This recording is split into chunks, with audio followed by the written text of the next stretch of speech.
Good evening, everyone. Welcome to the CKC channel. I'm your host, Freedom Master Calvin Klaassen, and welcome to another episode of Reflections, Season 2. It's always getting better and better, guys. Tonight we have a great show with great games to view as well, and someone also is a legend in his own right. Someone that I haven't met at the chessboard, but I've seen his name, and he's been around for quite a while in the past.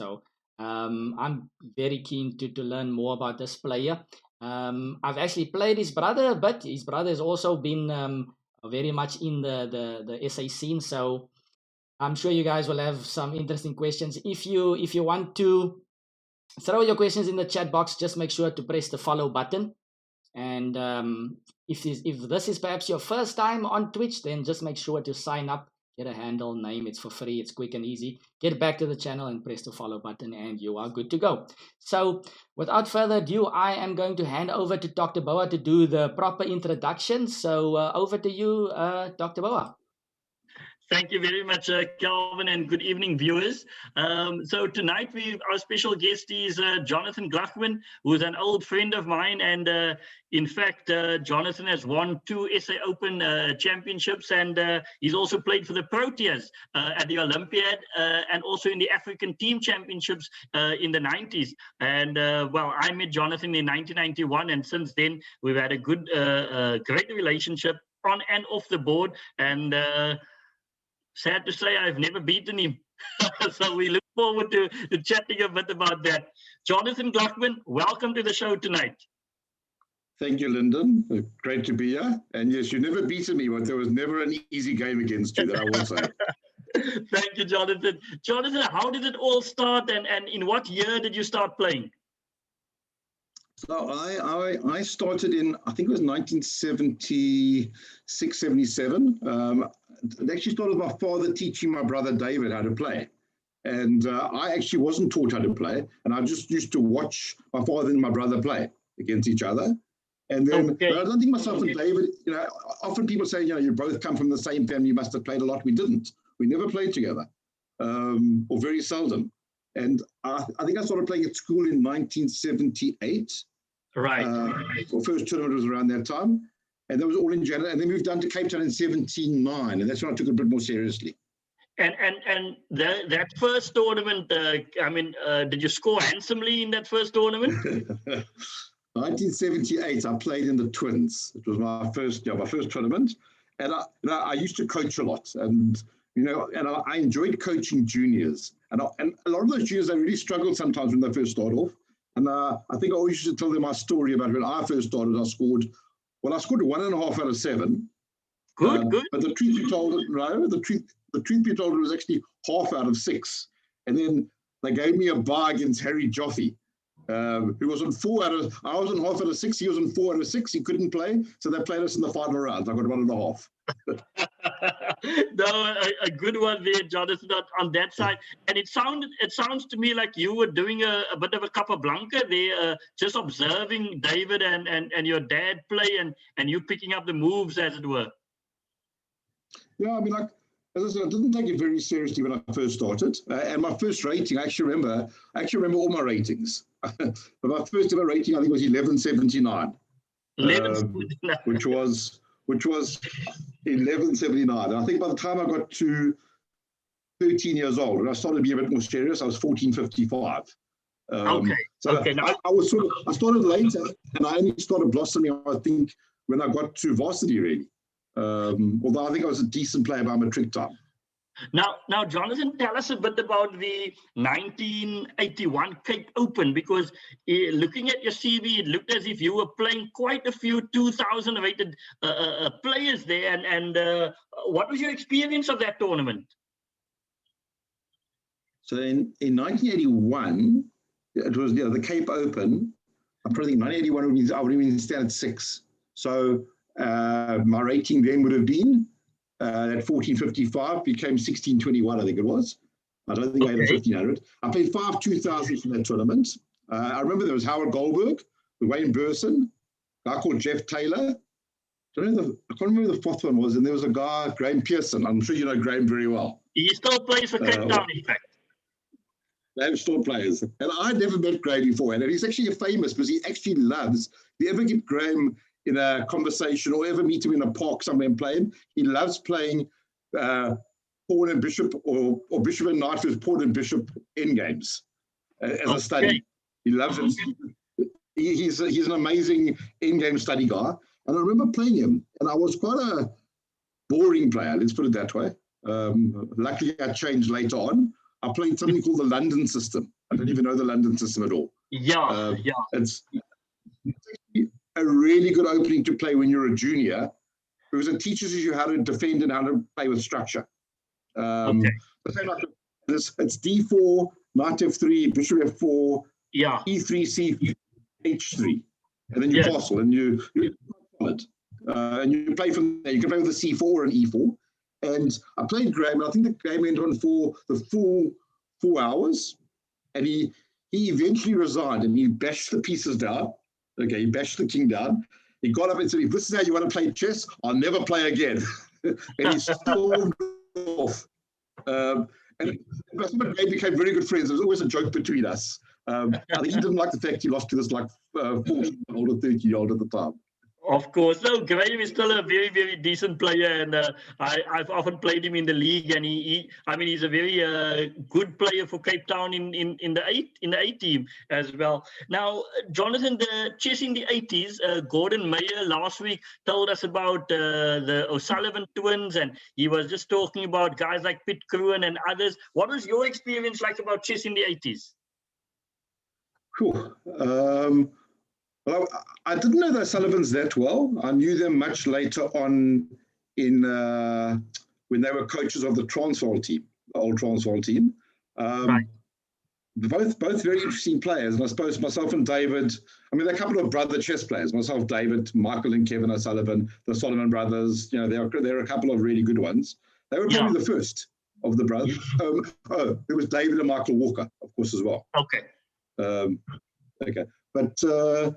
And I obviously got to know them through, they used to coach the Transvaal team. And I remember growing up in the 80s, and the Western Province teams and the Southern Transvaal teams of those days were probably the strongest chess teams I've ever played in. If I look at the Western Province team of 1981-82, I think every one of the top 7 players all went above 2,200 in rating at some stage. Levitt was there, Donald McFarlane, my brother David, people like Robert Marshall, Lance Mailer. It was a really strong team. Southern Transvaal also had strong players. And it was always a battle between the two, and Transvaal were nowhere. And then Sullivan started coaching them, and Gordon Mayer came through, and Daniel Zhang and Patrick James. And they actually won, I think, in 84, I think they became quite strong. But what the Sullivans used to do, I used to argue with them quite a lot, because they used to teach every single player how to play the French. Okay. And I remember having a comment to him once going, okay, so you've won the Transvaal, we used to win the SA schools every year from about 86 onwards. And I said, you've won every SA schools 5 out of 6 years, yet you've never produced one strong player. Okay, because ultimately you're teaching everybody how to play the same way, and it's not how it works. There's got to be, and a lot of the Western Province players were coming through, winning SA Opens and SA Closed and representing South Africa, because they are much more innovative or much more individuals. I'm not a big fan of coaching by rote, which is what I found. But the 80s was, I think, it was a lot of really strong players, and that includes obviously on apartheid day. So there are people we never got to play as well, and only from Unity did we start meeting the strong players that were not playing for the chess. What was it called in those days? SA Chess or something. SA Chess Federation. But before we get to Unity, Jonathan, what year would you consider as your breakthrough year? Because at some stage, normally that you start winning 1 or 2 senior tournaments, and you did win a Western Province Open and an EP Open. So which year was that, about 87, 88? Yeah, I would say that I think my strength started from 85, my matric year. So that's when I was probably favourite to win the SA schools that year. In fact, O'Sullivan put money on me to win it. Remember that? Okay. Unfortunately, I did think it's something that I would say I did once in a blue moon, or more often than I'd like to, which is lose to some very weak player or weaker player. because I was sometimes overconfident. So that was always, I never really took it very seriously. So I didn't have the same focus as like David had. Okay. So I won board one in 1985 with full score, beating Hirsch. But my strength came out of university. When I stopped going to lectures, I hope my wife doesn't watch this one. I went in 86 at UCT. I went to one lecture in my BCom. The rest of the time, I ended up playing chess against Mark Levitt and Donald McFarlane, or Donald wasn't, Lance Bailach and Grant Bailey. We played chess every single semester. And I think from 86 to about 90, which were my university years, was actually where I actually had my breakthrough. My goodness. So, and of course, that's in between writing exams and everything else as well.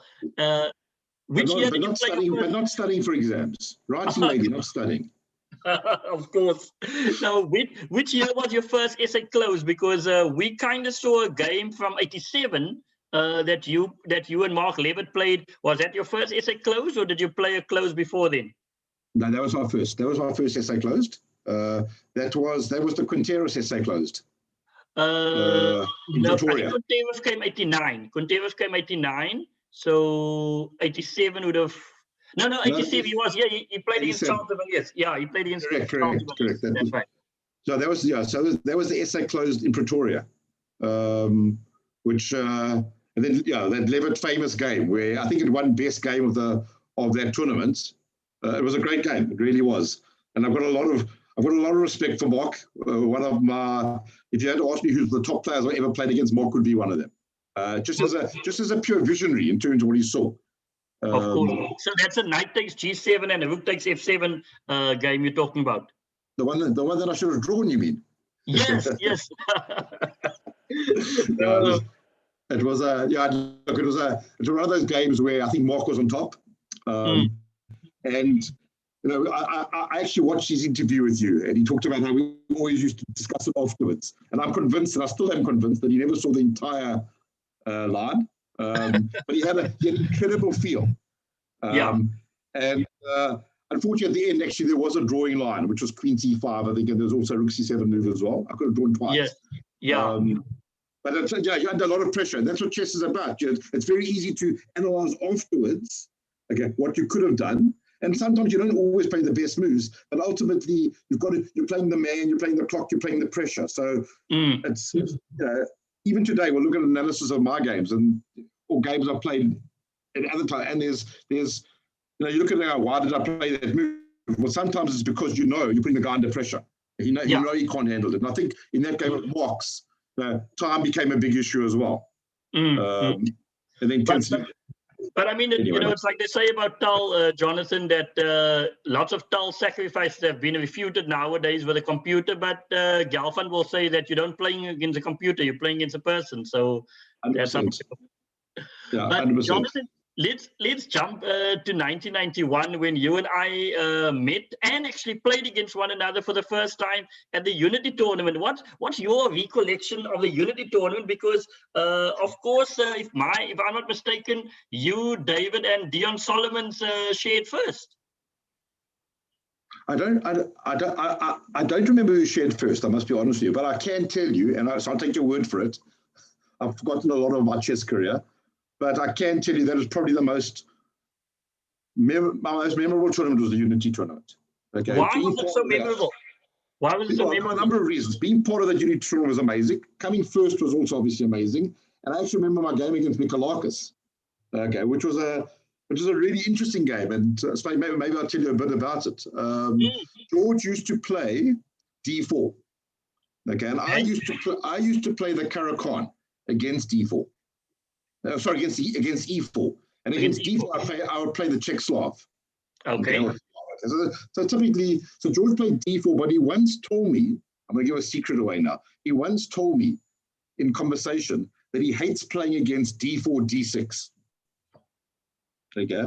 Because he hates D4, D6, C4, E5, swapping of queens, and then C6, king, and C7. He doesn't like playing against it. So I thought, okay. So what I did is I prepared the Czech perk. Okay. Which is the E4, D6. Okay. Right. And George made his move D4, and I sat for a few minutes and I played D6. Okay. And then George sat for about half an hour thinking. And then he played E4. Well, what he didn't was he didn't want to play C4, but I'd worked out he's probably going to play E4. But what he didn't know is I actually prepared the check Turk and not the D6 line. So he actually fell into my preparation. Not realizing so he was playing in an opening he didn't understand. And that talks about the psychology of the game. Okay. Right. I actually worked out that all likely you'll play the E4 move. And that's why I've prepared the check Turk, which he never played E4 ever. And it was a great game. I sacrificed my queen, actually. I was a queen, I think I was a queen down, a queen and a piece down, I think it was. My king was sitting on, was black, was sitting on C5 between all these pawns. He had like 5 pawns around me, and he was checking me on the dark squares, but I could always move. And but I had a mate in one threat as well. Okay. So I had a king on G1, I had a pawn on G2, I had a rook holding the pawn, and my knight was going to play knight H3 check, knight H3 or F3. And queening, and so he had to sacrifice his queen back for the rook, and then so which was I was an exchange down, but he lost some time. Now we will have to find that game, Jonathan, and show the viewers at some stage as well. But I must say, Jonathan, I mean, my recollection of playing you in that tournament. In fact, I found a photo of the two of us playing. Somebody took a picture, and the picture was Michailakis playing Dion Solomons and you and me playing on board 2 in the second last round of that tournament. So it was very interesting that was a photo that I found. I'll send it to you. I will, and because an interesting maneuver was you playing rook to B1 and then to B5, and then all of a sudden this rook that was standing on the queen side is coming to attack me on the king side. So that was very, very interesting. I mean, also creative, as you spoke about Mark earlier as well. Was that a C3 Sicilian? I think it was a C3 Sicilian. Yeah, it was a C3 okay. I like that. I like those maneuvers on those against the Sicilian. Well, I also discovered that you and I played in round 1 of the 1992 league against one another as well. You were playing for Tokai Chess Club, and I was playing for Belleville South, and we played against one another in that event as well, in that league match. Okay. What happened in the Unity game? No, you won the Unity game, and we drew the league game as well. But Jonathan, the next tournament that we played together and that in which I lost to you was the South African Trials in '93, which Michailakis won here at Claremont. And if my recollection is correct, you guys went to Egypt afterwards. Would that be correct? That is correct. I remember that as well. That was my. Actually, I had a good tournament there as well, if I remember correctly. I think I came 3rd or 4th in the trials. Yeah, no, you fared very well, but I mean, and your games. That was a strong tournament. That was a very, very strong tournament. In fact, I think that tournament had a few SA close winners of old and SA close winners still to come as well. And in fact, I checked the records the other day, and Jonathan, Maxwell and I came 12th and 13th in that tournament. Wow. It was a very strong. It was probably the strongest tournament of its time, I think. Yeah, no, it was. In fact, it was the first SA close of sorts that took place, and I mean, it was a very strong one as well. Jonathan, you in those early years, I mean, you didn't play at the Olympiads initially because you were obviously busy building your career. Chess in the 1990s, you weren't that active at SA Open and SA Close level in the 90s. No, what happened was so I finished university in '89. And then I went off to live in Johannesburg and started working in Johannesburg. So it was so I played in a lot of, like more of the 60s. I didn't play in a lot of the more major tournaments for a long period. I think I only really started playing again when I came back to Cape Town in '99. Okay. But it was mainly 60s that I played in at that time. Now, you went to Egypt also in '97 or '98, if I'm not mistaken, for the African Team Championships. You took a team. I think that's right.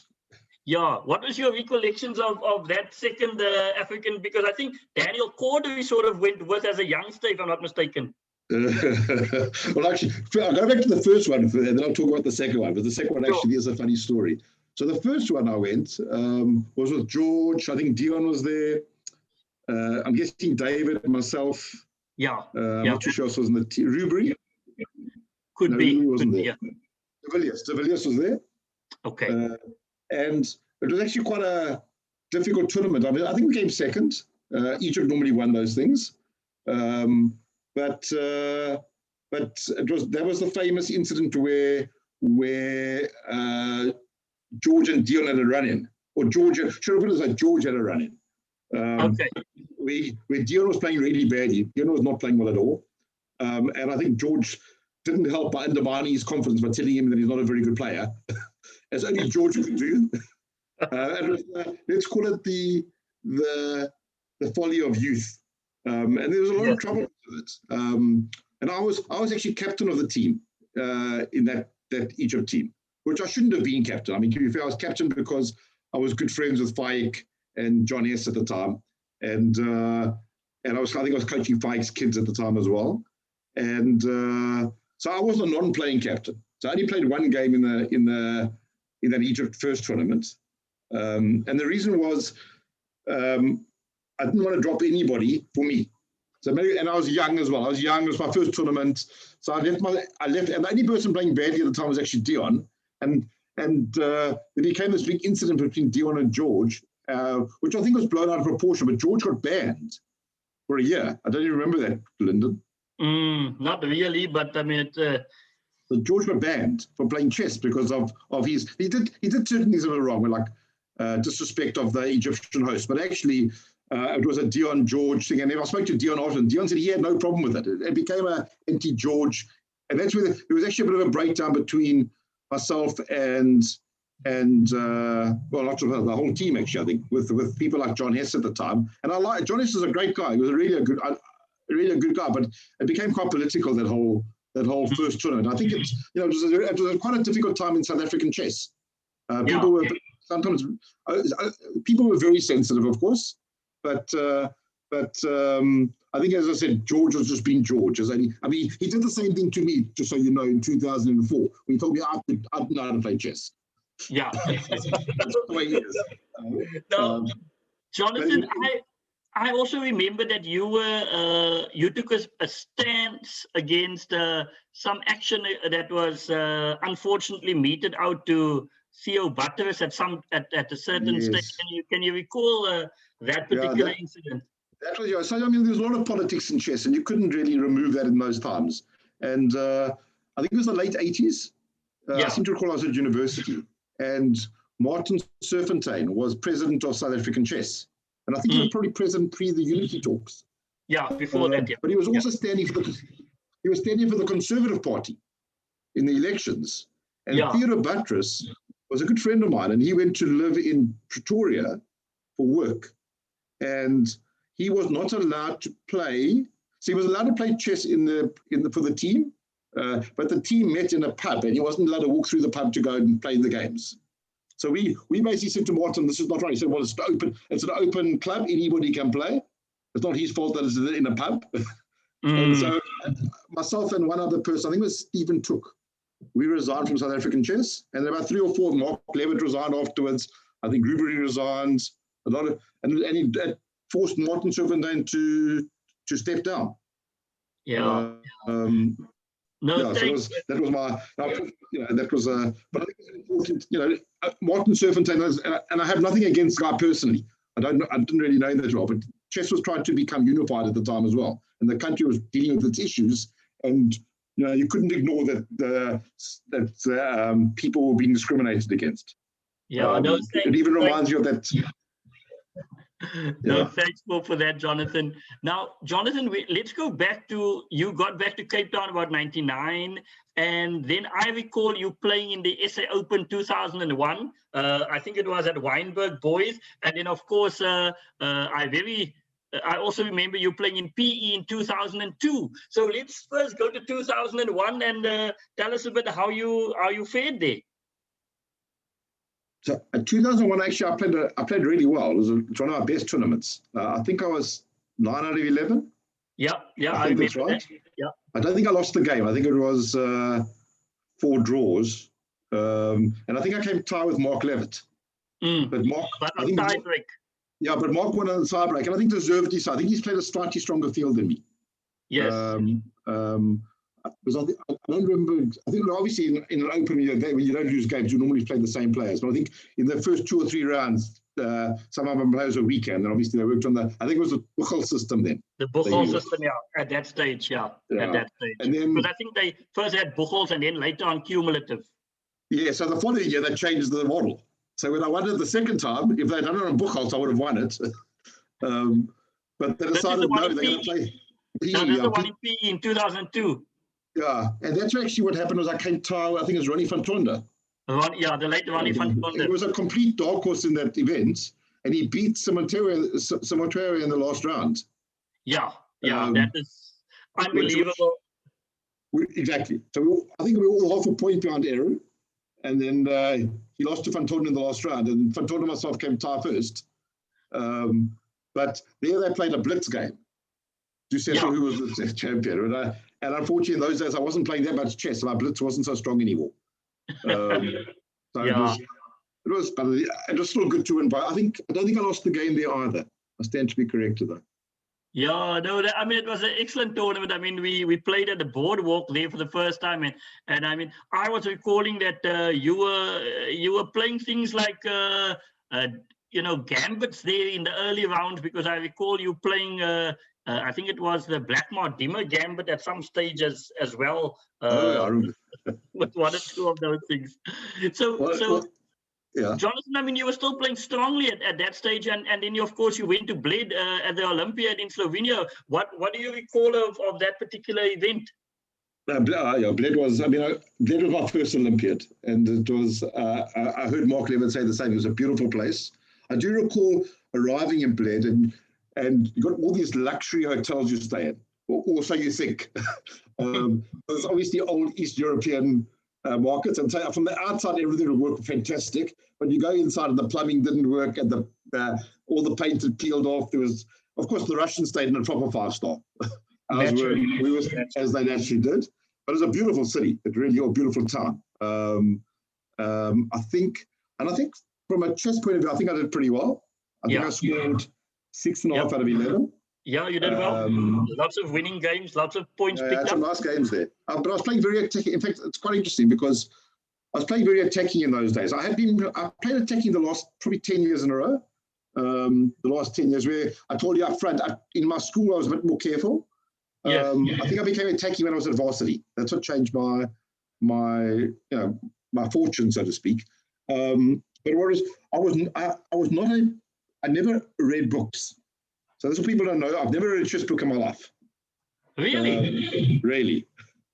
Okay. So I was going to ask you, which 3 books would you recommend for youngsters to study? And now you're going to tell us. I can answer that question. I've never read a chess book in my life, and I've never gone through a great game in my life. Okay. That's yes. So, but what I did do a lot of, I did a lot of studies. So what I actually like doing is putting these positions up with white to play and winning 10, or a great Kasparov whatever game, and then try to understand what you're going to play next. So I never went through a whole game. So I was really good at seeing things on the board, and I understood, and I looked at patterns. I could see patterns quite quickly. But my weakness was my openings. So if I could get out of my end games were pretty strong because I studied end games. My middle game was pretty strong as well, but my openings were probably the weakest of any top player. So my goal was to get out of openings even slightly worse off. I didn't care, but therefore I used to play all of these obscure openings because people didn't know how to play against themselves. So I'd always find some strange line within an opening to get me into a position that I knew I could play out of. Okay, so in other words, you get a playable position like a la Carlsen, and then you take it from there. Correct. I didn't know. Okay, maybe I wouldn't say a la Carlsen. Maybe not quite there, but yes, I would. So I didn't even mind being slightly worse off going into a middle game because I would mix it up. But so that's why I played the CT Sicilian. Because I knew Sicilian players hated the CT Sicilian. They not a real Sicilian, Walter would say. It's not a real if you're playing C3. The CT Sicilian was my favorite because of you Sicilian players. I think you were always trying to learn 20 moves deep on every variation, and the CT Sicilian killed all of that. Yeah, no, kills all of that. Jonathan, now it's 7:30 now. Let me just ask Calvin if there are one or two questions in the chat box before I ask my other questions. Calvin, over to you. Okay, I'm back, guys. So yeah, there's a few questions in the chat box. Thanks for everybody for participating in the chat box. So I just want to ask you, Jonathan, is there any possibility for you just to move your camera, your laptop slightly to the side, and then you there's also a light shining, yeah. because the light is shining from the back, and we can't really see you that clearly. That's not better. Ooh, that white background is also not helping. Maybe the other direction. I'll tell you what I'll do. Hold on, I'll tell you what I'm going to do for you. I'm going to take that painting off. That would help a lot. Yeah. So just so that the viewers can actually have a good look at our guest.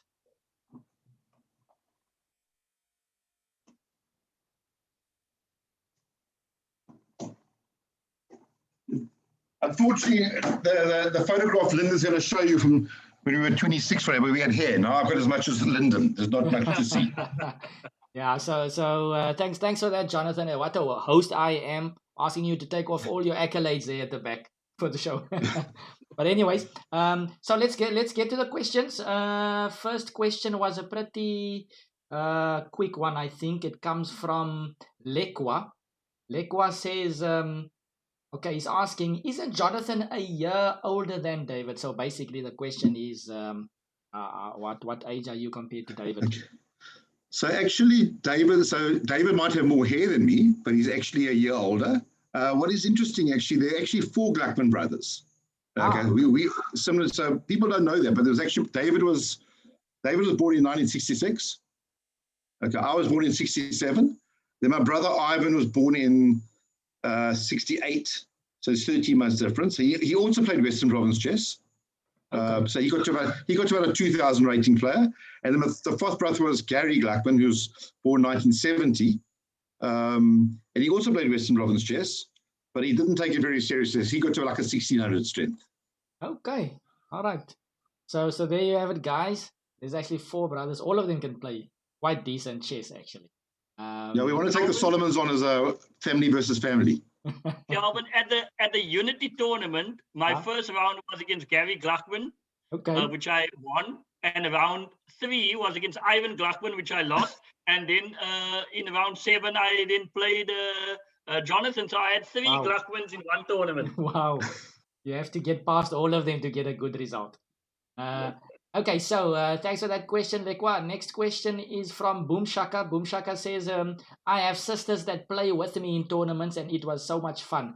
How did you feel when you used to play your siblings in tournaments? Ooh, okay, so it wasn't fun at all. In fact, myself and David probably played, I never played Ivan or Gary in a tournament, but myself and David probably played 10 times. And being the younger brother, it's always more difficult. So I think the first time I ever played him was not a nice experience. It was in the Twins in Johannesburg, I think it was, and it was round 3, and we both had 2 out of 2. So they paired us against each other, and I complained. I said, "You're not supposed to pair brothers against each other unless you have to." And they said, "No, you're both strong players, and we'd rather pair you now than pair you later." So I played David, and I played F3 first move. Oof. Okay. King F2. Basically, and then they came to say to me, if you don't take it seriously, they're going to kick you out the tournament. So that was my first one. I think we drew 8 of the 10. And the other one, I think I lost one other. I think it might have been that tournament you talked about, Lynn. No, there was a draw in 93. But it was never a difficult game. It was more psychologically difficult. I think we ended up draws because it was probably difficult for him as well. Yeah, I fully understand that one. I also have a sibling, an older brother that I always struggled against. So yeah, it's a psychological thing. Interesting one over there. Okay, next question from Please Forgive Me. Please Forgive Me is asking, at what rating should you start taking chess seriously? I'm at 1200 and I feel if I learn more theory, I could go higher. What's your advice for that, Jonathan? So I don't think there's any you can't answer that with a rating. You take chess seriously if you have a passion for it. Okay, if it's something that you enjoy playing in tournaments, you enjoy learning about, then go for it. It's not about the rating. I believe every person can get to a 2000 rating. Okay, I don't. It just means playing as much tournaments as possible, play as strong players as possible. You can only be as good as the people you play against. If all you're doing is playing against other 1200s, well, you won't improve. So playing in tournaments and playing against 40, don't play in the B section, play in the A section, play against 1400s and 1500s and start improving that way. And then I think finding somebody that's stronger than you that you can play against a lot, even friendly games will help improve your game. But I honestly believe every single player can get to a 2000, but at least an 1800, which is a strong club player. Thanks, Jonathan. I like that answer. I tend actually to feel the same way as you do. So I like that one. Thanks for that. And of course, I think I skipped over Mark Lewis's question here, which was just before that. Mark says, hello, Mark. Welcome, Mark. Mark says, my recollection of your games that I saw, you hardly played main lines, more offbeat lines, unlike many other players in your era. Very different to David. Any comments? So I think we touched on that. I've touched on that already. That's me just trying to get out of openings. Yeah. Also, I used to, what was actually another, maybe Mark will recall this as well, I never used to sit at the board. So I used to play my move and walk. Because I like to think of the game in my head while I was walking, rather than sitting at the board. So and then often what you do is you come back and you're making the move immediately as well. So I don't think in my entire career, until in fact in my entire career, I think I've never been into proper time trouble. I've never had more than, that's why my 60-60s were quite strong. I think in all the tournaments, I think I've lost one game in my entire career in 60-60s, because you play the man, you play the clock. You stay ahead on, and if as long as you make it difficult or ask hard questions and you're staying ahead on the clock, the pressure's always on the other player. Exactly. Okay, interesting one over there. Thanks for that. And okay, Dr. Queenie has I think a statement here. Let's see what Dr. Queenie has to say. I've had the pleasure of facing Jonathan C3 Sicilian, and I perished quite quickly. Jonathan is good at playing to his own strengths. I found him to be quite energetic at the board. I think you kind of described a bit of that energy over there. I can just imagine my opponent never at the board and just coming back to whip out the move. So thanks for that comment, Dr. Queenie. Yeah, and of course, it's interesting how Dr. Queenie describes it as a pleasure facing that C3 Sicilian. So interesting stuff. And then the last question for now is from, please forgive me, he says, prime, at their prime, Kasparov or Magnus Carlsen? Well, I've never met Magnus Carlsen. I've never seen any of his games. My gut feel would be Kasparov, but I was actually a Karpov man. Strangely enough. Okay. Say again, Lyndon? No, it's interesting that you'd be a Karpov man, but you're playing such attacking chess as well. And Kelvin, I just wanted to say that I actually recall that game that Dr. Queenie and Jonathan Gluckman played in PE round 2 of the SA Open. Jonathan played against Denise. She's Dr. Queenie. Yes. And that's the game that I recall, Jonathan. I didn't know that was Dr. Queenie. Okay. I do still remember playing Denise at the time. No, the Karpov Kasparov story, I suppose I was always a Karpov man. I did see one of his early games, and he played. I just remember the game, and he played. I had coaching for 2 years when I was in 12 and 13 by Wayne Burson. It's only coaching I ever properly had, but it was group coaching. And he showed a game once, and Karpov moved his pawn. He was like 17 at the time, but he moved his pawn all the way to A6 right early on in the game, and that was actually the winning move 40 moves later.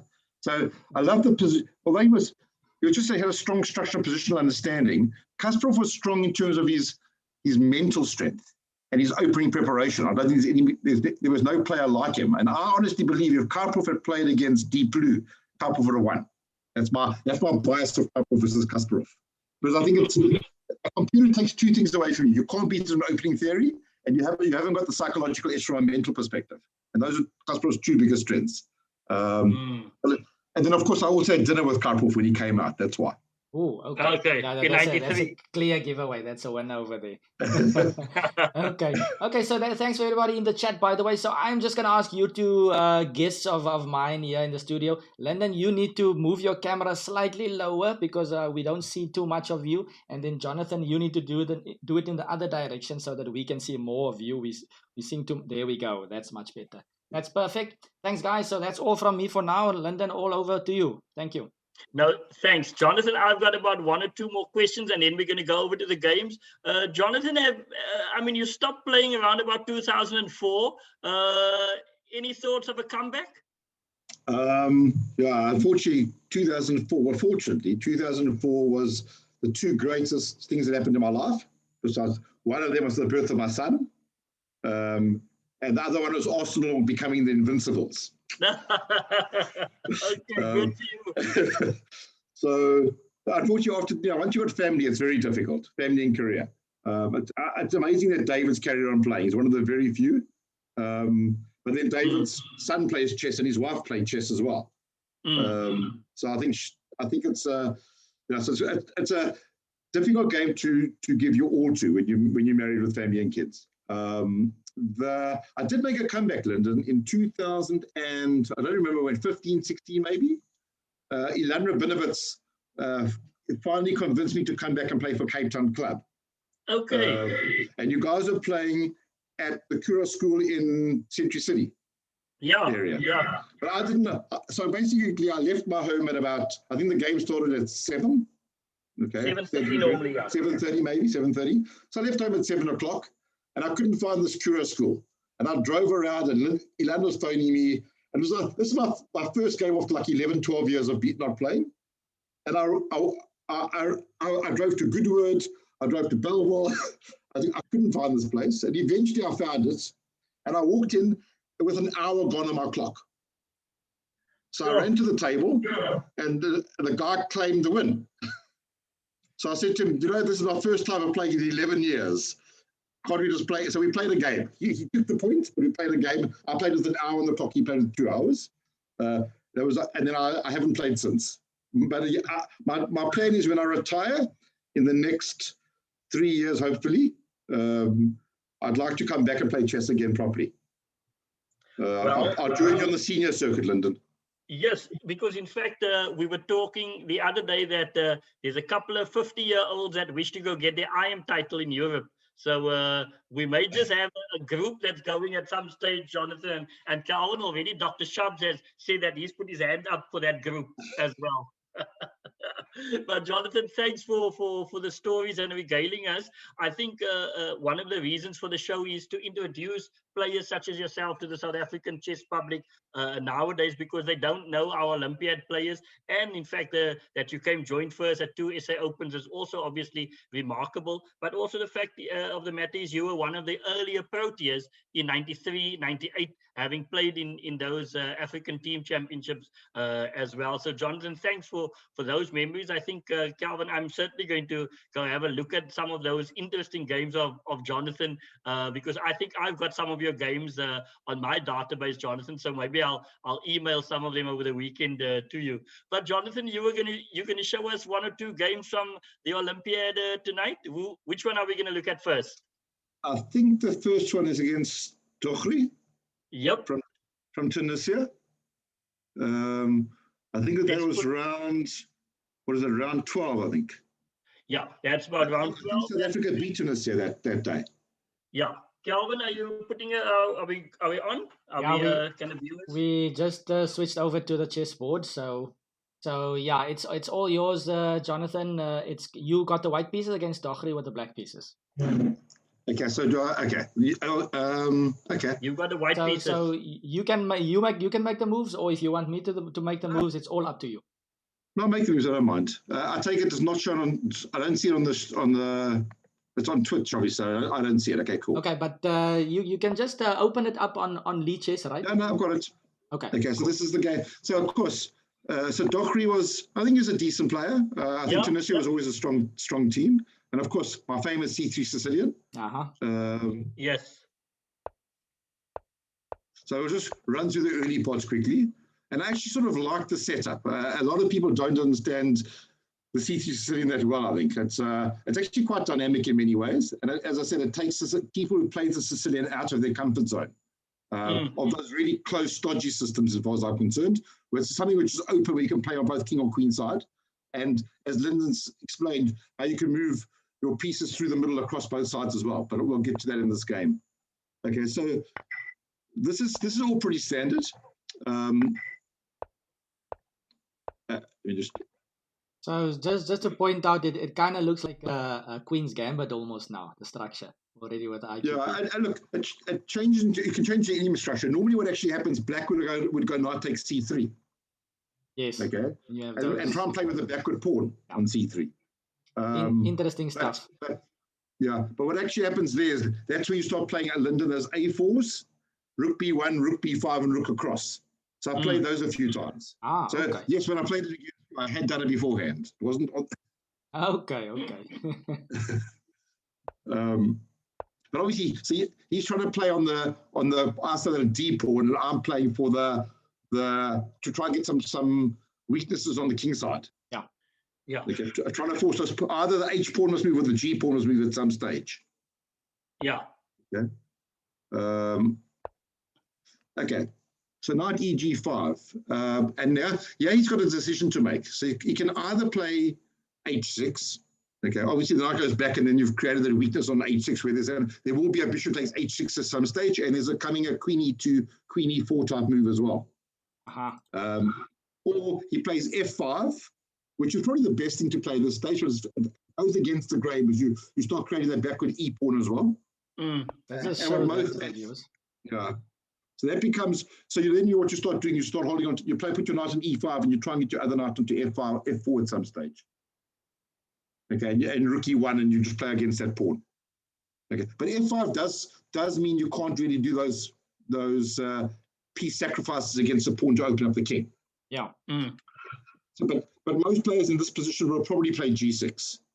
Okay, but then they've got to play with g6. They've got to play bishop f6, bishop to g7 to hold that diagonal.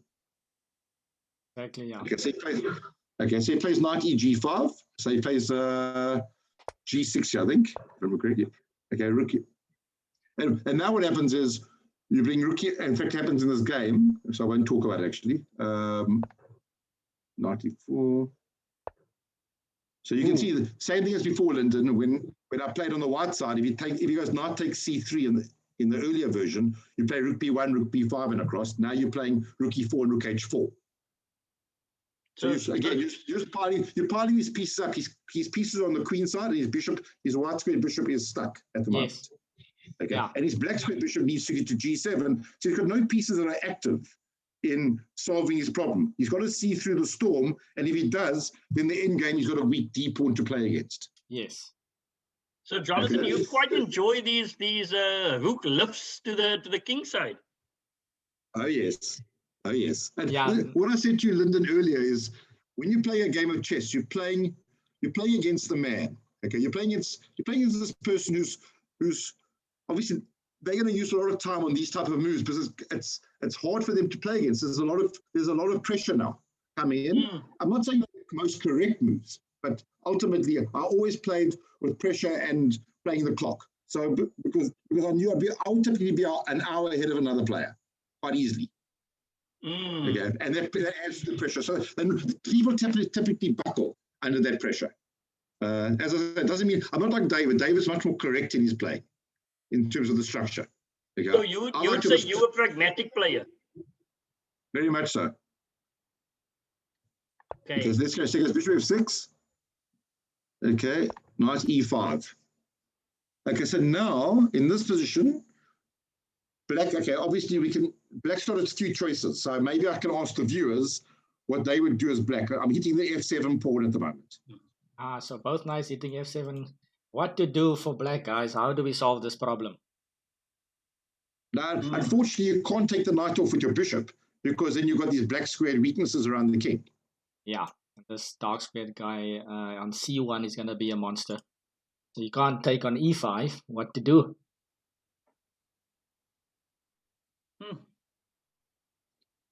So f7 is under attack there, Calvin, big time. So I suppose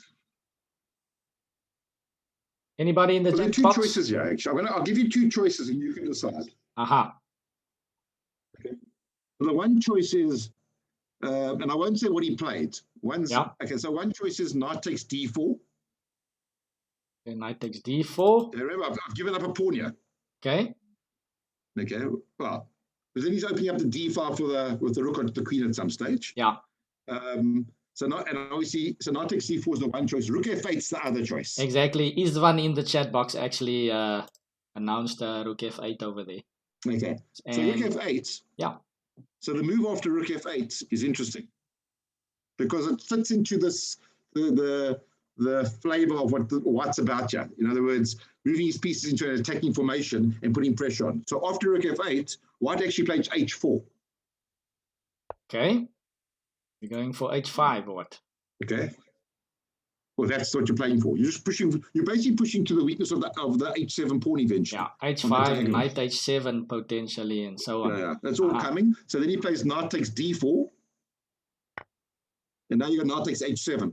Oof. Okay. King takes h7, and then rook takes d4.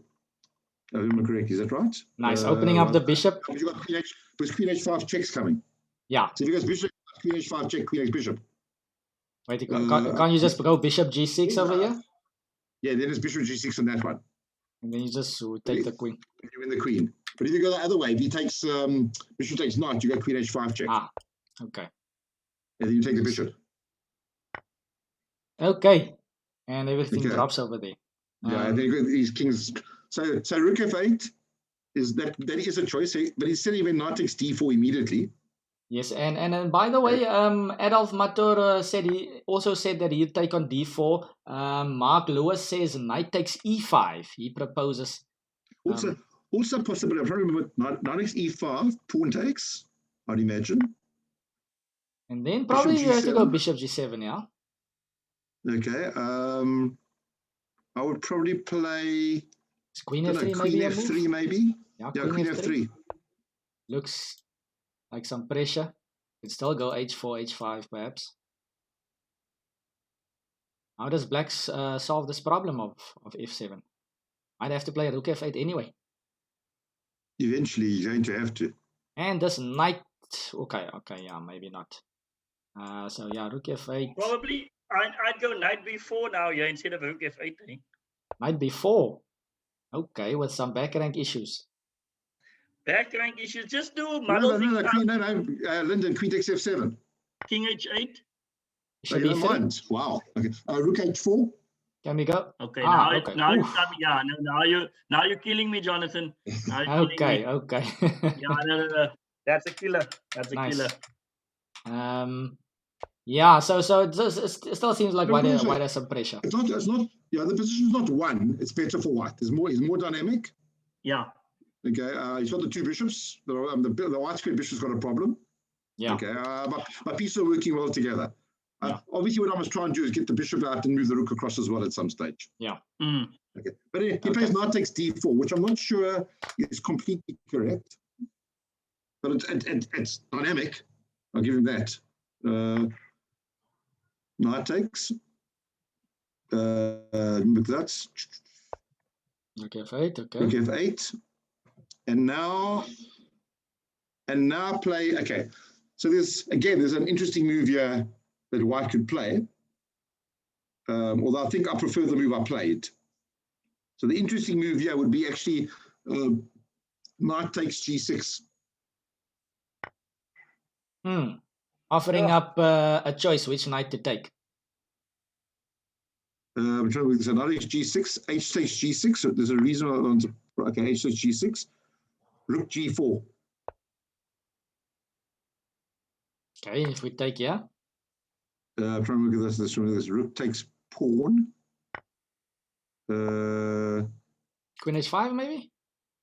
Maybe just go back one. I just remember when I looked at it earlier. This was bishop takes pawn, rook takes pawn. Oh, bishop takes pawn. Bishop takes pawn. Okay. No, that's not right. Rook takes pawn. Okay, I'll block with the rook. Queen h5. Yeah. What now? Can This bishop is coming in as well. You can't even take on. This And looks well, I'm crazy. threatening rook h6. Yeah. Or This bishop looks h6. this looks nice. Once that bishop comes in, you've got a problem. If I can get it with a move. You can't move your knight in D, so you can only move. What can you actually move? Knight f5. Isvan is suggesting knight f5 in the chat. Yeah. Knight f5. Let me take a look at that. There's knight pawn takes bishop h6. Rook takes, queen takes. Can I do that? Bishop Try h6 bishop. Yeah, this is interesting. Not bishop takes knight first. Say again. Bishop takes knight. Bishop takes knight first. And then bishop h6. Then bishop h6. Okay. But maybe you can just play bishop d7 here. Yeah, bishop d7. I got a feeling we must just give back something. Yeah, you have to go back, and then you actually have k maybe. How many pieces? We even two pieces of maybe knight f4 is also possible over there. Yeah, maybe bishop. Bishop d7 the way I played it. This is what the sound, because bishop takes rook. You can't take back there with a bishop, because it's pinned against a queen.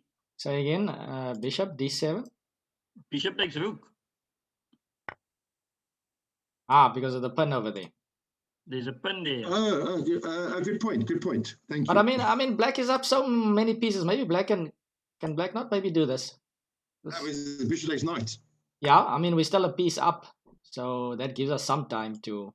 You just go bishop e6 or bishop e7 or something. Then you lose rook f6. Okay, but I can just play something like bishop g5 if I want. No. You can play bishop g5 or bishop h6 again. Bishop g5. Okay. In fact, even better. Let's go back one. Yeah. Might be. I was just looking at queen h6, but maybe that's not better. Maybe rook h6. Rook h6. Maybe rook h6. Rook h6 also. Yes, definitely something in here. So maybe I'm a bit. Maybe knight f4 won't work. But anyway, that was what the computer. Very interesting. Earlier. Interesting stuff. Yeah, it's interesting. I mean, it's already a lot for black to handle for defending that. So, but knight g6 definitely an interesting way to go. But I didn't play that. I played knight h6 check. Knight h6 check. Welcome to King Elsa in the chat box, by the way. So knight h6 check. Okay. King h8. Yeah. Okay, let me see if it's right. Yeah, that's correct. Knight hg4. Black doesn't want to give up his bishop. Yeah, you can't go with the bishops. Okay, so bishop back. Boom. Bishop h6. I think this is correct. Bishop h6. Bishop takes bishop. Knight takes bishop. Knight takes. And here comes queen takes b2. So he has queen takes b2, which I think is a big mistake. Okay, so it is poisoned. Additionally, it's poisoned on b2. So but that's actually where it gets interesting, because the queen b2, so knight check. Yeah. King g7, and now you play a nice subtle move, which is this one. Your usual subtle move. Well, it's subtle because what happens is you gain a move here. He goes queen c3. Okay, so you do the same. You play rook h4. Okay, knight f6, and now you play rook c1. Okay. So the subtlety was actually getting the so you get the rook to c7. Yeah. Coming in where he would have had a chance to move something now, because his queen wasn't being threatened. So he goes queen back to b2. This looks like fun. Yes. He then plays queen b6. Yeah. I think, if I remember correctly, King also says in the chat box, wonderfully complicated lines. Yeah, definitely wonderful. Okay. Well, queen he could b6. have played He could have played bishop d7. Bishop d7. Oof. Okay. And then what white plays is knight c4. Okay, and then maybe the other knight here, or what? So then queen c3.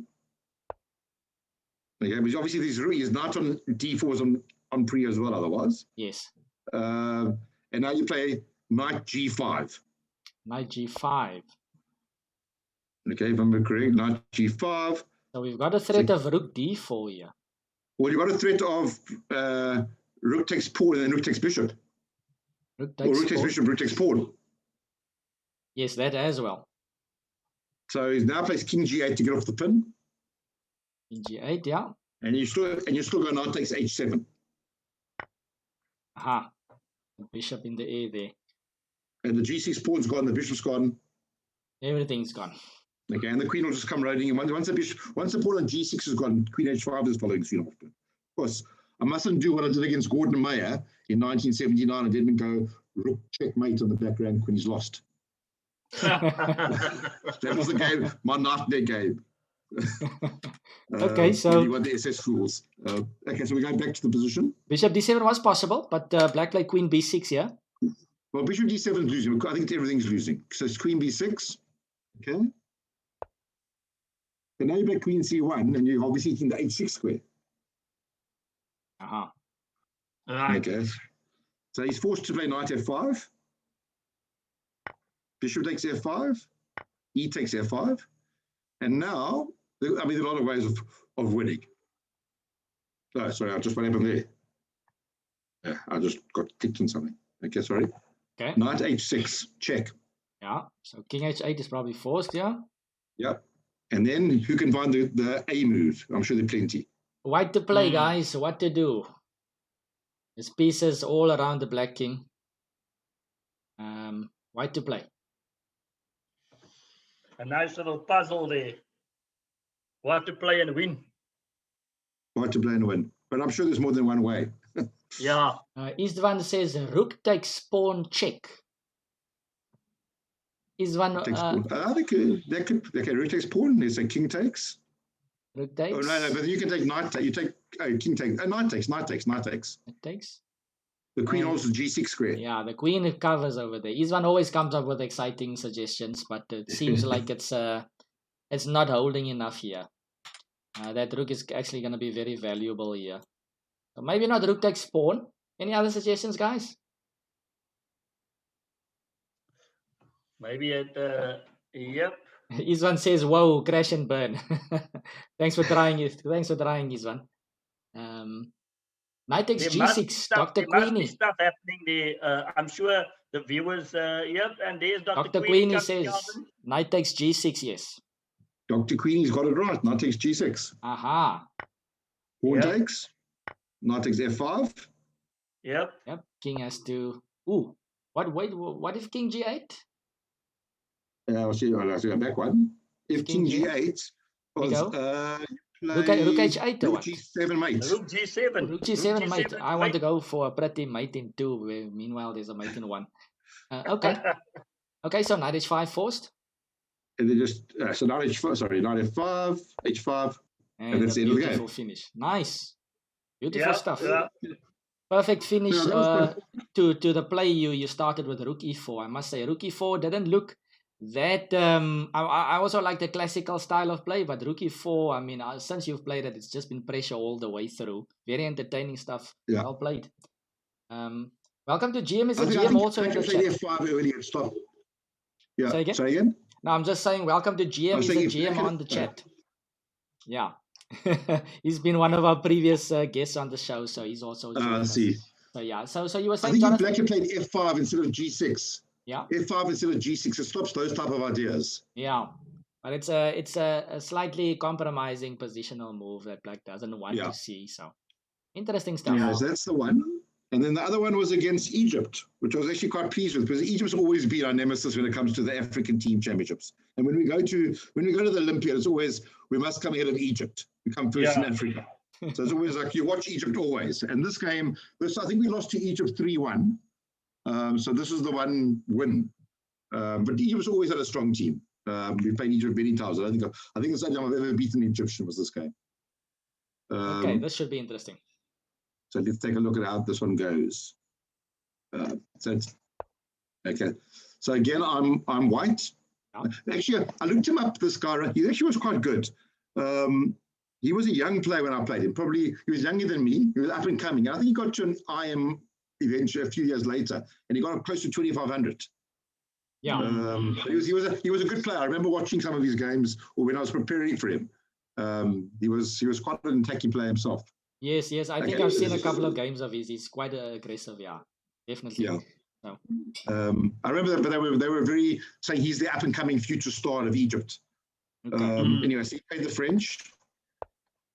And normally in the French, actually, I've got lots of different ways of playing against the French, but I never play the winners or I play. So normally I don't play what I'm playing now, which is advanced. I normally play either pawn x pawn exchange, and with queen f3, which is an interesting idea, or I play bishop e3 sometimes as well, and sacrifice the pawn, give it up. I play those lines. But e5 is also interesting, but again, I'm playing a sideline of this, which you'll see. And again, it's just to get out of the opening. But this is for me, this is too mainstream. It's really too mainstream. For me, it's like, how do I get out of this opening to make sure it's something he must not know it as well as much as I don't know it. Yeah. That's okay. for me. Okay. And maybe you go, we neither of us know what to do next. Work it out over the board. Okay. So this is all standard. Okay. And then I think my next move is, it's a line, but it's one of those sublines. Okay. I like it. I think I prepared this for this guy. I prepared this opening. I mean, it kind of makes sense. I am not clued up with this theory at all, but I mean, at some point, sometimes black plays f6 in these lines, and yes, and bishop can sometimes go to h3. Yes, correct. I like that. I like that idea. Okay, so it's quite an interesting. And actually, what happens is the queen comes to e2. Aha! Also putting pressure on the e file and holding correct. e5. So this is what happens: f6 and immediately. queen e2. Okay. Yeah. But I seem to recall this is all sideline mainstream. I think it's correct. Okay. I have a feeling maybe you're right. The f6 isn't played immediately. Maybe it's played move afterwards. Yeah. Okay. And now I think I make an error. Well, it's an okay move. Okay. I think you're supposed to play like h4, bishop h3. Okay. Okay. But I played knight d2, which I think is incorrect. But no, just because it was a bit slow, maybe. It's not really going. I mean, maybe you're trying to get to the d4 square at some stage, but you can't get there because you want to get your rook to d1 so easily. Yeah. Yeah. Okay. So this is. Okay, so I played this move, and I think again probably incorrect as well. It's one of those moves like you shouldn't play. In fact, I often used to have these, like you said, they're going structurally, it's incorrect, but you've got a position where you haven't got anything dynamic going anymore. I think the knight d2 causes that issue for me. I should have played h4, bishop h3, and white hasn't really got a plan. So by playing b4, you sort of mix it up a bit, and that's why I play those type of moves sometimes. But to know structurally, it's incorrect. Okay, I think this is all fine so far.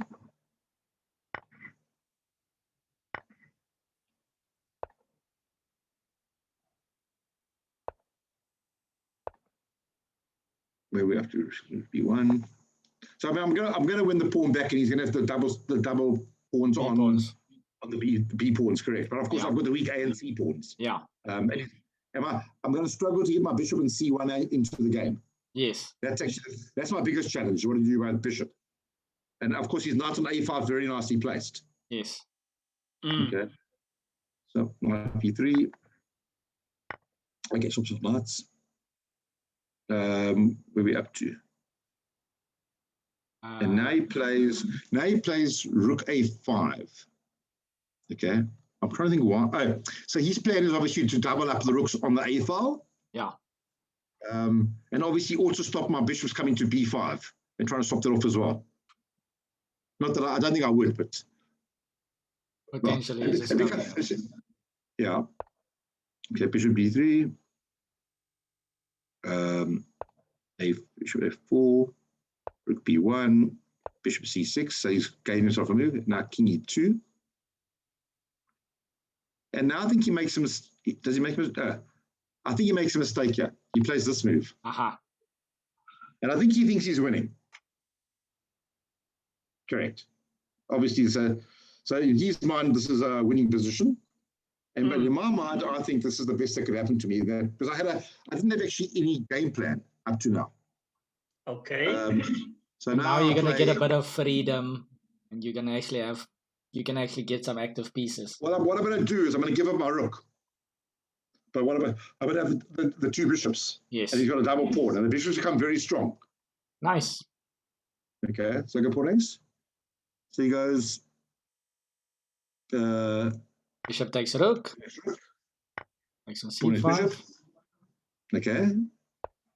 And now he can't. Bishop back. He can't take on c5 obviously because you No, because I played bishop e3 or bishop d2. Yes, correct. Sorry. Okay. So he has to move the bishop back. So now you score another pawn on b6. Another pawn. And then I think he makes another mistake personally. Okay. So okay, in this position he castles, and I think the castle's wrong. I mean I know why he castles. He's probably got his weak h7 pawn as well. So I think the right player has to play like king f7, king f7 probably to understand the white squares. But at least the king's staying going to influence the middle at some point in time. By casting, you're going to lose a move later on. And that h7 pawn's a difficult one to ever take, but you can always play g6. Yeah. So maybe king f7, get your rook into the game if you have to. If you have to go g6 or something, but at least your king is closer to the action. Correct. So I think when you get to an end game, you want to make sure your king is in a position where you can influence the game. Yeah. And I think by playing castles now, which is normally a move you do to take your king out of danger, there is no danger to the king. Yeah. On f7. Exactly. I think casting is a mistake, and I think it cost him in the end. Okay.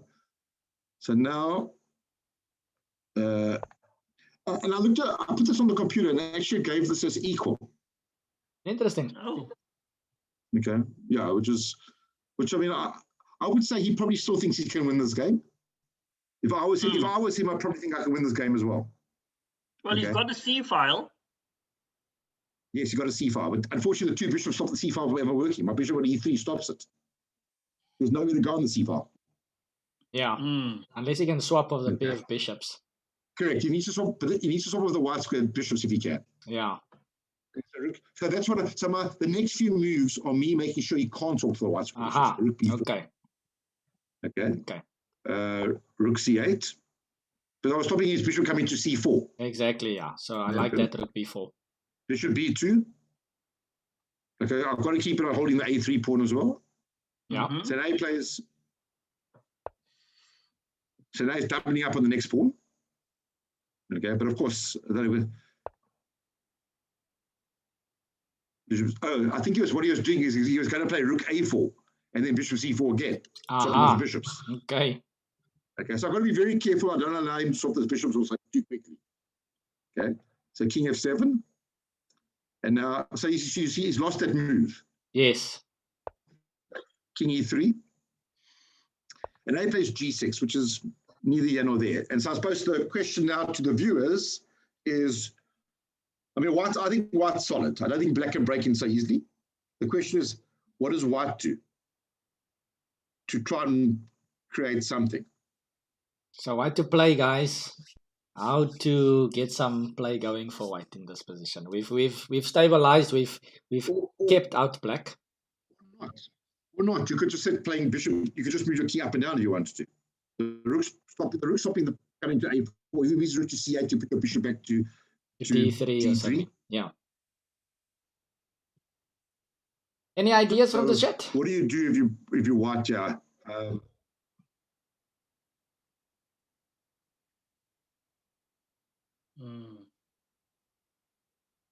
It's not so easy, eh? Because are you playing for 2 results or 3 results? Exactly. So that's the question you have to ask yourself. And I, at this point in time, was probably thinking, I'm playing for a win. I have a feeling he might have been short on time, if I remember correctly. Okay. And we moved 28 now. You might have been. I seem to recall you a bit. So therefore, when a person is short on time, I like to get dynamic. Okay. The viewers are interested. Yeah, the viewers are interested in your response, Jonathan, because it's a difficult one, not so easy. G4. G4. Okay. Bishop c6. Bishop d3. rook a4, rook b3. Okay. King e7, bishop c3. Yeah, of course. Some little tactics there in the position. And I think actually white's better now. Even though I'm an exchange down. I put it this way, I don't think black can win. I think what black will have to do at some point in time is swap his rook to the bishop. The bishop will sort of b4 and d6 eventually. Yes. Okay. And then I've got no real weaknesses in my position after that. Well, I mean, in theory, you've got a bishop and 2 pawns, no? I mean, so it's 6 versus 4 pawns, and I mean the bishop and 2 pawns is equivalent to a rook. Correct, but if you think about it, his rooks can't come down the A file, they can't come down the C file, they can't come down the D file, they can't come down the F file. So those rooks are not working to. If there was open lines to come down and get behind the pawns, different story. They can't get down. So I think white's better. I don't think white can lose in this position. Yeah. Okay, so he plays bishop d5, bishop b4 check. And now he plays, I suppose he's thinking to himself, well, if he moves his, but now if he moves his king, I'm going rook c3, rook c7. Yeah, rook c3, he probably has to go bishop c6 back, but then you have all the time in the world to even break with f5 or something. I can start playing things like rook d6 and going for f5 at some stage. Yeah.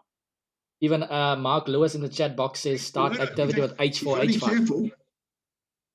Well, he's also really careful of bishop b5. Aha, okay. Yeah, the bishops are having a nice time. Unfortunately, the rooks are not working at all. Okay, so he decides to take it off. Makes sense. Okay. Well, he's now pawn down, but at least he's pawn down. Well, he's got some activity king going. d4. He's getting his rook behind, I suppose. And okay, one, f5. Okay. Undermining the e6 and g6, and of course threatening to create that pass pawn on f6. That's what's coming next. Okay, so rook g1, f6. Okay, and I'm going to ask the viewers again. Now, what do you play? White to play, guys. What do we do? GM says black should have tried h5 after g4 to try and open up the h file. That's maybe an idea. Should we go back to that? h5 after g4. When white played g4. After g4. G4. No, the problem it's possible, but the problem is you're going to have you want to use the g file to get your rook down. I suppose white has a choice. Does he take off, or does I would probably maybe play h3. H3 is also possible because that g6 pawn could be a problem as well. No, I think maybe you just take it off personally. Take. Because now maybe you play f5. Yeah, looks like you got some activity. I'm just trying. I'm not sure it's right. Rook f4, maybe. Rook f4 or even rook f4. Yeah, maybe rook f4. I don't think it's playable, I suppose. Playable, definitely playable. I mean, compared to what happened in the game, where black was super passive. Maybe he has some more options. I think his mistake he made, if you go back to the position, was actually king e7 gave me that extra move, because then I could play. Yes. King e7, when is this? King e7, yeah. Rook b3, king e7. There, that move was the mistake. So you understand white squares so that I can't play the bishop c3, bishop b4 move. Yes. Yeah. Bruce Wayne is asking here, why not give the rook for the bishop here as it comes with check? When are you talking about, Bruce Wayne? I'm not sure what position you're referring to. Black eventually does that. I can't see where you can do that actually. So let's try to get back to the game. Maybe if you can clarify things there, Bruce Wayne. But anyway, so bishop b4 check, rook takes, king d4, rook a1, f5. We get the passed pawn, and after king c5, rook d1. The question was still white to move. White to move, guys. White to move in this position. Thank you to One Lucky One for following. Welcome to the show. Bruce Wayne says after g4, you have to maybe give out the rook for the bishop. We'll get back to that position in a moment. Let's just try to figure out this one.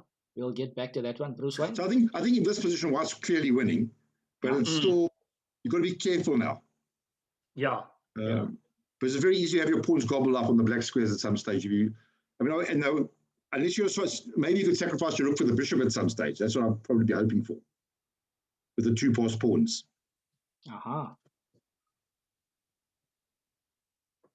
There was a clue. Monster Frick says rook to d4. Yeah, Monster Frick is right. So rook to d4, protecting the bishop, putting a lot of pressure on that bishop on d5. Let's see what happens. Yeah, so I'm looking for I'm going to take the bishop off if I can. Yeah, that goes check. So I should have asked Givius what's the next move, because that bishop c4 is next. And now you can see, no matter what he plays, you're going rook takes bishop, pawn takes, king takes pawn. Nice. Okay. And then you play king d6 with the check as well. Yeah, that's quite cute. To put yourself in a pin is actually the correct way to go. Yeah. It's quite nice. And he can't unpin himself because he unpins you take bishop takes bishop. So anyway, let's carry on going. So he plays g5. Okay, he's just trying to get somebody of his king to go out with the check at the end. So rook takes bishop. Okay. And now he plays rook b1. Okay. So it's quite simple. Doesn't allow the king just to move. But what choice did you have, Lyndon? Yeah, I don't think you have much choice here. Oh, my goodness. What you got to do is you don't want the king going to d6 or check. Okay. Yeah. Well, I suppose it doesn't really, well, no matter what he plays, I think it's the So rook c1, king c5 check. But I like this game. It's got a nice, cute. The early part of the game was pretty odd. Okay, it really got interesting when the bishop versus rook endgame. This can't be right. Yeah, this is just picking up that is right. Something does look wrong. f7. Maybe the rook is somewhere else. Oh, no, I tell you what, you take it off at stalemate. Oh, wow. That was it. Okay, that's a nice one. Okay. Yeah. So that's why he did that. He was also trying his luck, hoping I take the rook off. So now I go f7. Check. Check. Oh. Nice. Again. Okay. So this is nice. What's the winning move by White? Yeah, guys, this is a nice one. Viewers, what to play here? White to play and win. Welcome to One Lucky One for joining us. And I see Lucky One is quite funny here in the chat box. That's an interesting one you put there. The Forest. I'm not sure if I'm pronouncing it right, but he's saying bishop takes pawn. There's a suggestion. Bishop takes pawn. Monster Frick says f8. F8 what? Not Monster Frick. F8 draws. F8 and then black takes the F8 piece, and then if king takes, then so F8. Let's just show the viewers. So let's say we get a queen. Rook takes, king takes, and it's stalemate. The king can't go anywhere. The king is completely stuck. My goodness! So this guy is full of tricks. Playing black. Tried. Bruce Wayne says, E6. And GM as a GM says, look, I think you can do lots of moves. As long as you don't take the rook off, I think that's the important one. But obviously, I just played h4. And that's what GM as a GM also suggested in the chat box over there. So yeah, beautiful finish. So it's a very nice finish. That just allows black to have an extra move, guys. So now we can go ahead and queen. Correct. And that was that was the game against Egypt, which was a nice win. Yeah, that's a beautiful one. I mean, I would expect. I know I've seen a lot of Egyptian players play. Even this guy, you get a lot of other. I mean, Idly also comes to mind. These Egyptian players are very aggressive, and I would expect this to be the Egyptian player with the white pieces, and this happening to the SA player. But I mean, you showed us some very nice games to this evening, Jonathan. It's also going to inspire me to play a bit more aggressive. Maybe my solid slow play is I should put it at the end of an era and join you with the attacking play. Well, I think, strangely enough, two things are interesting. One would be, as I started off playing D4s and London systems, but I think it teaches you structure. So I think it's important not to be an attacking player from. In fact, interesting of David, when he was a kid growing up, he was playing Mora Gambits. So he was the opposite. He was very attacking, and only when he got to later on, when he took it more seriously, become less attacking. And I went the other way around. But so I think it is important to have the solid base of understanding structure before you attack. You can't just attack for the sake of it.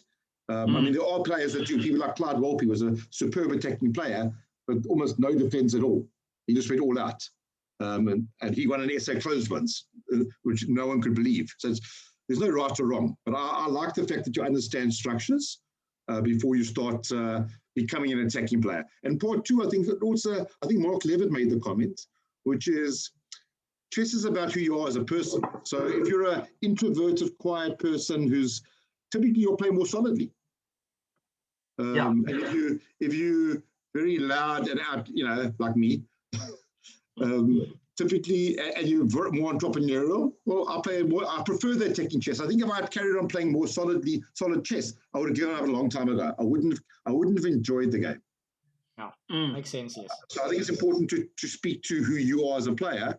Otherwise, you won't be in your comfort zone. You won't enjoy the games. If you want to be an attacking player, you need to have that personality to be that. You need to take. You need to be a risk taker. Fantastic, great advice over there. So fantastic games. Thanks a lot for showing us these games. Over to you, London. Jonathan, thank you very much. Look, at the end, Jonathan, you've played Olympiads. You've come joint first in those SA Open. So, I mean, you've had a fantastic chess career. You've played at the very top echelon. You can't get higher than the Olympiad. Would be the World Cups and the World Championships. But I mean, these games have shown your pedigree tonight. And we were glad to be able to show the viewers this tonight. So, Jonathan, from my side, thank you very much, firstly, for agreeing to be on the show. And then, of course, the gems that you let out. And I must say, I agree with you that chess does reveal your personality to an extent. At the end, how many French and Carocans can you play? You've got to be playing some exciting chess. And that's the point that you made. It drove your passion because you like creating havoc on the board and playing in that, and nothing wrong with that at all. So, Jonathan, thanks a lot for that. And perhaps we should go look at some of your other games that you have forgotten about. And maybe we should show them to some of the viewers one Saturday, Calvin, later in the year when Jonathan has some time and some energy again, because I think it's going to be important that solidity is one thing, but you must have some creativeness and to be inventive on the board. And moves like Rook E4 is not played so much nowadays. Everybody sort of plays and plods along, and perhaps we do need to see some of that creativity, Jonathan. Jonathan, any last words for the viewers out there? Well, I think the only thing I'd like to end with, I suppose, goes back to my story of Graham Pearson, where I think if I'd carried on playing that way, as much as Graham hated it, I think I would have hated chess as well.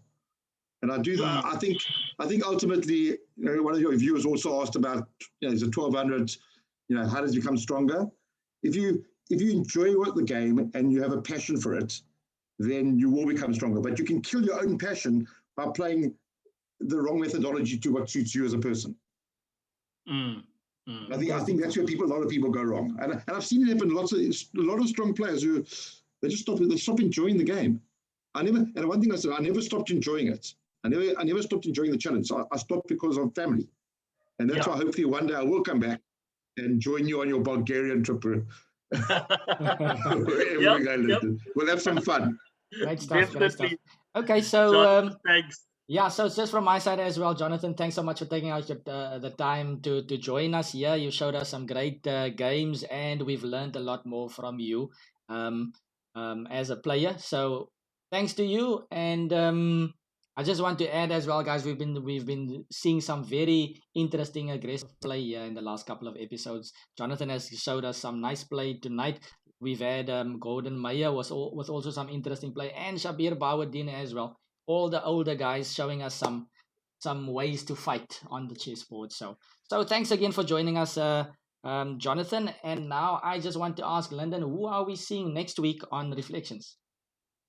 So next week, Calvin, we're going back to the early and mid 70s, and we're going to be interviewing Mr. Fasih Mani, who is from Manianani Chess Club originally, and he will be telling us about chess in the 70s and in the 80s, and we look forward to hearing the stories of Mr. Fasih Mani. So from my side, good night to all the viewers, and Jonathan, thank you very much for entertaining us. We'll be in touch. Thanks, Thank you, Lyndon. guys. Thanks, Calvin. Have a nice All evening. right. Not all. Cheers. Jonathan. Ciao. Bye, Calvin. Bye. Bye.